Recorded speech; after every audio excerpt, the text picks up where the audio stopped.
Guys, today is Thursday, September 12, 2024 at ngayon araw ang flight namin papuntang Zamboanga City kasama ko ang kuya ko. Time check is 10:27 AM at yung flight time namin is 1:30 PM. Bale maaga kami ngayon pumunta ng airport in case magkaroon ng problema regarding sa ticket or luggage, may time pa kami para ayusin. Minsan kasi traffic din papunta sa airport. Kaya ang ginagawa namin, every time na magta-travel kami, 2 hours before flight ay pumupunta na kami sa airport para safe at hindi kami maiwan ng eroplano.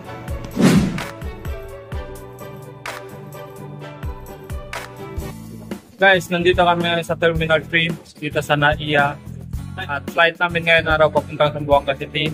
Kasama ko yung kuya ko.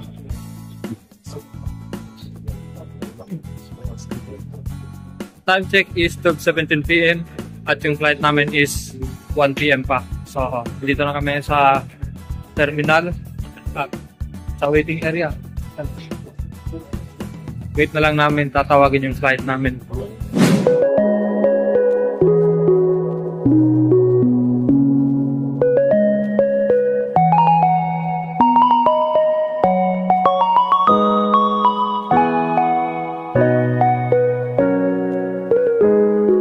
So guys, tinawag na yung flight number namin ngayon. Time check is 1:33 PM.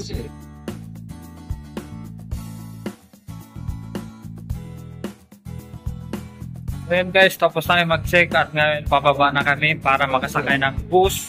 Tapos na niya din pa kami papuntang aeroplano.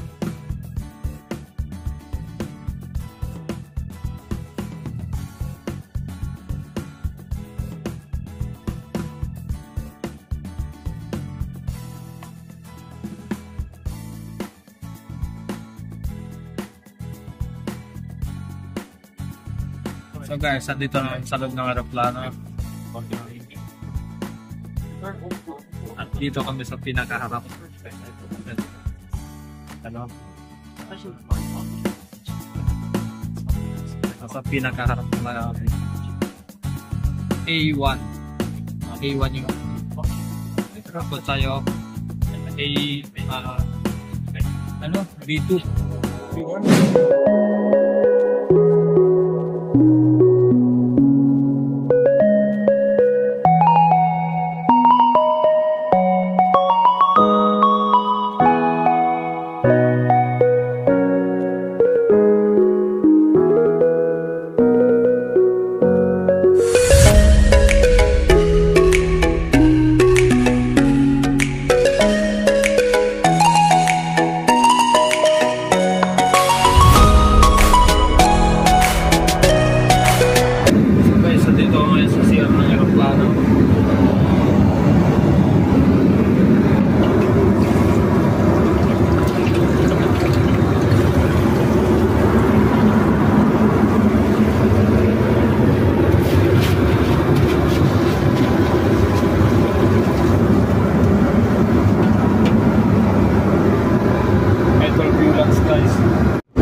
Guys, nandito ako ngayon, naupo sa likod kasi kanina andun ako sa harap.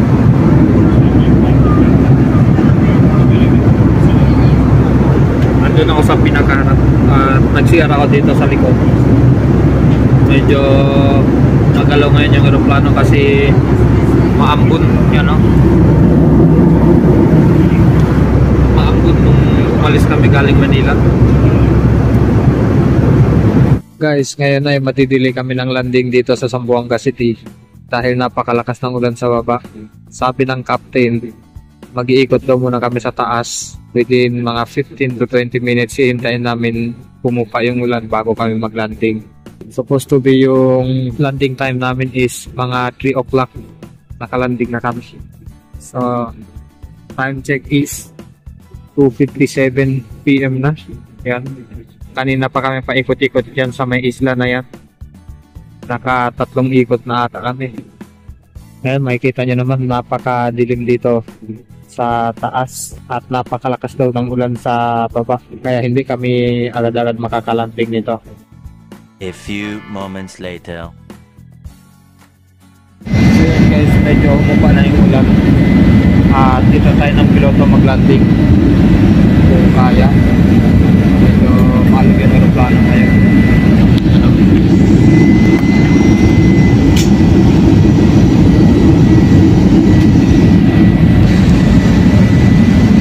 Maglalanding na kami within 3 minutes.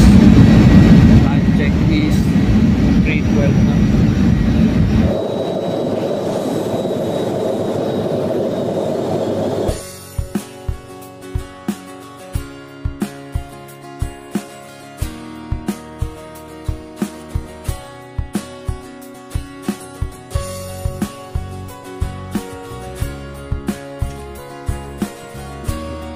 So sa smaller yung panahon, buti na lang nag-provide ng payong si Cebu Pacific.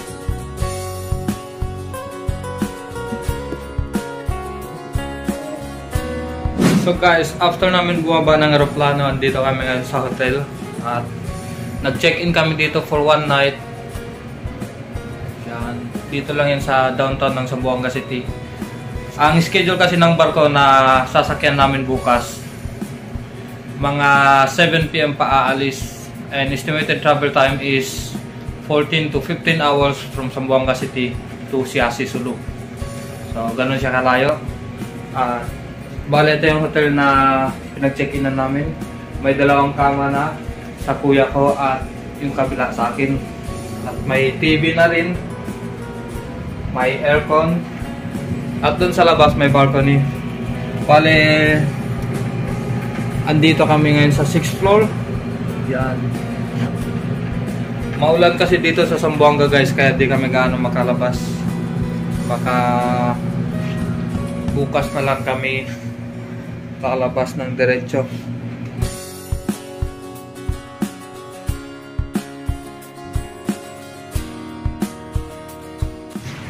Nasa 6th floor kami guys at may elevator na rin ito. Yan yung elevator. Tapos dito sa kabila ay sopa na naman. At kagandahan dito may free water. Yan. May water dispenser at ito yung room namin. Saan na yan? 603. Ito yung room namin. Ayan. May dalawang kama. May aircon. At may TV na rin. May dining table din doon. The next day. Hey yo, what's up guys? Ngayon nandito ako sa Port of Zamboanga City. Na-stranded kasi kami. Dapat ngayon araw ay nasa Sulu na ako. Kaso nga lang kagabi, biglang lumakas yung hangin tapos maalon. Kaya ayun, lahat ng barko dito hindi pinaalis. Yan o. Yan. Yun yung barko sasakyan namin papuntang Sulu. Yun. Yung mga ibang malalaking barko dito papuntang Isabela, yan, di rin nakaalis. Kaya ngayon pupunta ako doon sa labas para bibili ng pagkain. At makulimlim pa rin ngayon, yan o. Yan. Saya need my jacket.